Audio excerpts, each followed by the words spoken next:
আমার জীবনটা এমন কেন একদমই বুঝতে পারি না। যেই জিনিসের প্রতি আমার সবথেকে বেশি আগ্রহ, ইচ্ছা, শখ থাকে সেই জিনিসটাই আমার নষ্ট হয়ে যায়। এই যে দেখতে পাচ্ছেন, খুব শখ করে মাছগুলো ভাজতে গিয়েছিলাম। ভেবেছিলাম আজকে গোটা গোটা মাছ রান্না করব। এরকম গোটা গোটা মাছ খেতে আমার কিন্তু ভীষণ পছন্দ। কিন্তু দেখেন কি আর হইল, সেই তো মাছগুলো আউলেই গেল। কিন্তু বুঝি না কেন গেল।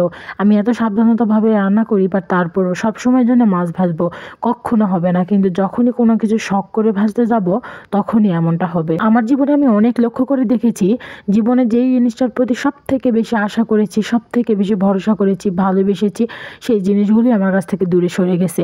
কেন জানি না, যে কোনো বিষয় এতটা প্রবলেম আমার হয় আমি বুঝি না। যেই জিনিসের প্রতি শখ, আগ্রহ, টান, মায়া বাড়ে সেগুলোই আমার নষ্ট হয়ে যায়। জীবনটাই আমার বৃথা।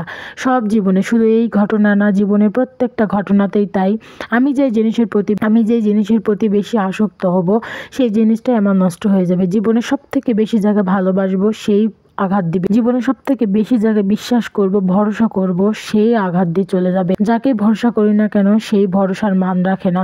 এই পৃথিবীতে সত্যি একজন ভালো মনের মানুষ পাওয়া বড়ই কঠিন। পৃথিবীতে সবাই নিজেদের স্বার্থই বোঝে। পৃথিবীতে কেউ অন্যের স্বার্থ নিয়ে একবারও ভাবে না। নিজেদের স্বার্থ নিয়ে সবাই ভাবে।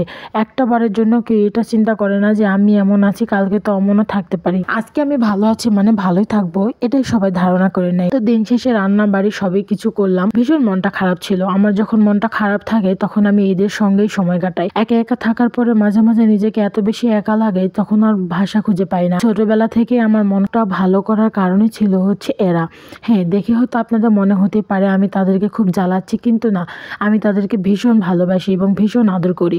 এই যে ওকে দেখতেই পাচ্ছেন, ওকে বিরক্ত করতেছি, কিন্তু ও কিন্তু আমার ভালোবাসা নেওয়ার জন্য অমন করতেছে। এই যে দেখেন, ওর গলাতে যখন আমি আদর করব, ও কিন্তু কোনো কথা বলবে না, চুপ করে থাকবে।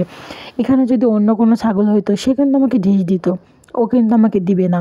আমি যে তাকে এত জ্বালাচ্ছি, ও কিন্তু একটা বারের জন্য কিচ্ছু বলবে না, কারণ তারাও আমার মনের ভাষা বোঝে। আমি এদের মনের ভাষাটা বুঝতে পারি। এখন আপনারা অনেকেই বলবেন, আপু কিভাবে বুঝলেন? আসলে এটা অন্তরের মন লাগে। হ্যাঁ, এদের প্রতি ভালোবাসার টানগুলো আমার অন্যরকম। এদের ভাষা আমি বুঝতে পারি, এরা কি বলবে না বলবে আমি বলে দিতে পারবো। এগুলো ভাষা সবাই বুঝতে পারবে না, যাদের এদের প্রতি ভালোবাসা আছে তারাই বোঝে, সবাই পারে না। এই যে দেখেন, আমি হাত বুলিয়ে দিচ্ছি, ও কোনো কথা বলতেছে, কোনো কথাই বলতেছে না, আর বলবেও না, চুপ করেই থাকবে। অথচ সে কিন্তু আমার পোষা না, এটা কিন্তু আমার ছাগলও না, এটা কিন্তু আমার পাশের বাসার এক ছাগল। তো তারপরও আমি কিন্তু একে অনেক ভালোবাসি, অনেক পছন্দ করি। যখনই বাইরে যাই আমি এদের সঙ্গে কথা বলি, কিন্তু জানি না ওরা আমার ভাষা বোঝে কিনা, বাট ওদের মনের ভাষা আমি একটু হলেও বুঝতে পারি, একটু হলেও উপলব্ধি করতে পারি। তাই তো যখনই যাই ওদেরকে বলি। আমি বলতেছিলাম এই দাঁত দেখা, দাঁত দেখা, ও কিন্তু দাঁত বের করছিল। তারপর এইদিকে দেখি মুরগিগুলো, এগুলো দেখে আমার খুব ভালো লাগে। মুরগিগুলোকে দেখে ভীষণ ভালো লাগতেছিল, তাই আর ভিডিও না করে থাকতে পারলাম না। আসলে মুরগি আমার ভীষণ পছন্দ, ছাগল, মুরগি, হাঁস, কবুতর সবকিছু আমার কেন জানি না এত বেশি ভালো লাগে। তো বন্ধুরা, ভিডিওটি ভালো লাগলে অবশ্যই পাশে থাকবে।